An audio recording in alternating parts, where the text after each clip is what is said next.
पापी, धर्मात्मा, विरक्त और मुक्त होने के कारण तथा मोक्ष के साधनों का वर्णन।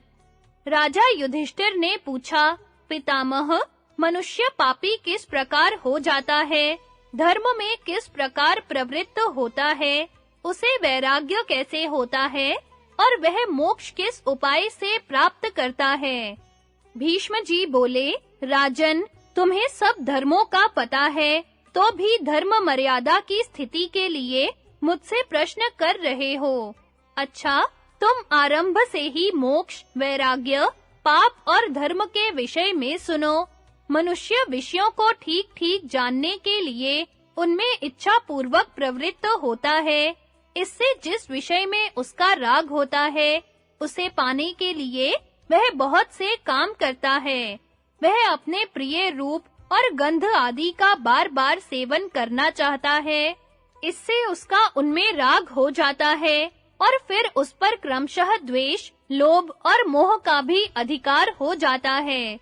इस प्रकार लोभ, मोह एवं राग द्वेष से ग्रस्त होकर उसकी बुद्धि धर्म में प्रवृत्त नहीं होती। वह केवल कपट से ही धर्म का आचरण करता है और कपट से ही धन कमाना चाहता है। इस प्रकार बुद्धि की कपट में प्रवृत्ति हो जाने से उसकी पाप में ही रुचि हो जाती है।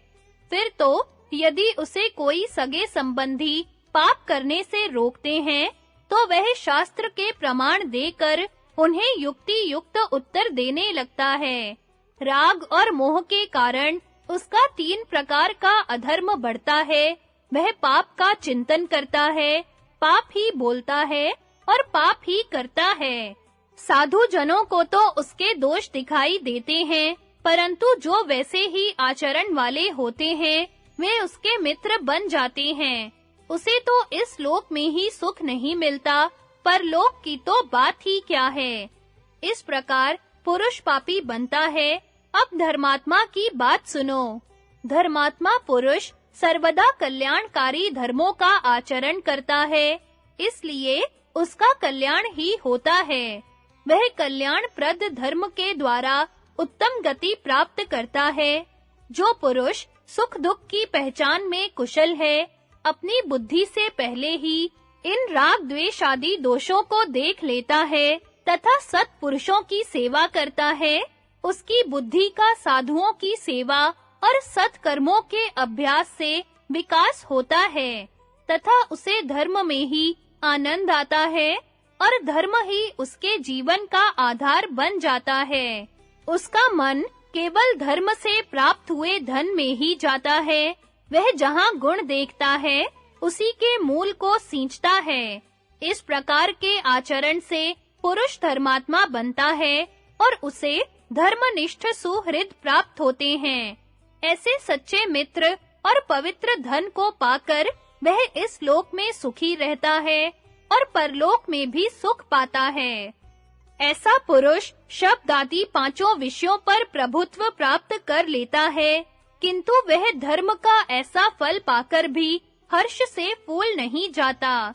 वह इससे तृप्त न होने के कारण विवेक दृष्टि से वैराग्य को ही बढ़ाता है। ज्ञान नेत्र खुल जाने के कारण जब उसे काम, रस और गंध में सुख नहीं जान पड़ता तथा उसका मन शब्द, स्पर्श और रूप में भी नहीं फंसता, तो वह सब कामनाओं से मुक्त हो जाता है और धर्म को नहीं छोड़ता। संपूर्ण लोकों को नाशवान समझकर वह धर्म के फलभूत स्वर्ग आदि की इच्छा को भी त्याग देने का प्रयत्न करता है। तदनंतर उपाय पूर्वक मोक्ष के लिए यत्नशील हो जाता है। इस प्रकार धीरे-धीरे मनुष्य में वैराग्य की प्रवृत्ति होती है। इससे वह पाप करना छोड़कर धर्मात्मा बन जाता है और फिर मोक्ष भी प्राप्त कर लेता है। भरत श्रेष्ठ, तुमने मुझसे पाप, धर्म, वैराग्य और मोक्ष के विषय में प्रश्न किया था, सो मैंने तुम्हें उनका स्वरूप समझा दिया। अब तुम सब प्रकार की परिस्थितियों में धर्म का ही आचरण करना, क्योंकि जो लोग धर्म में डटे रहते हैं, उन्हें सदा रहने वाली परम सिद्धि प्राप्त होती है।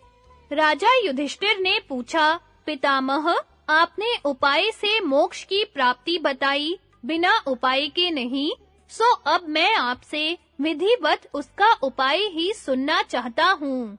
भीष्म जी बोले, महाप्राज्ञ, तुम तरह-तरह के उपायों से सर्वदा सब प्रकार के हितकर साधनों की खोज किया करते हो, इसलिए तुम में यह सूक्ष्म वस्तुओं की परीक्षा करने का गुण होना उचित ही है। देखो, जो मार्ग पूर्व समुद्र की ओर जाता है, वह पश्चिम की ओर नहीं जा सकता। इसी प्रकार मोक्ष का भी एक ही मार्ग है। सुनो, मैं उसका विस्तार से वर्णन करता हूँ।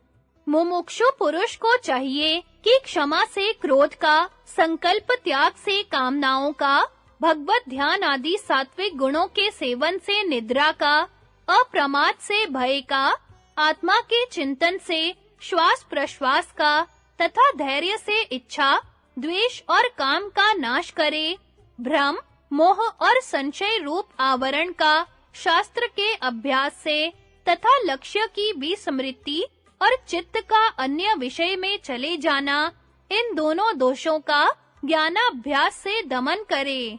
वात पित्त आदि जनित उपद्रव और रोगों का हितकारी, सुपाच्य और परिमित आहार से, लोभ और मोह का संतोष से तथा विषयों का तत्व दृष्टि से निराकरण करे। अधर्म को दया से, धर्म को पालन करके, आशा को भविष्य चिंतन का त्याग करके और अर्थ को आसक्ति के त्याग से ही जाने।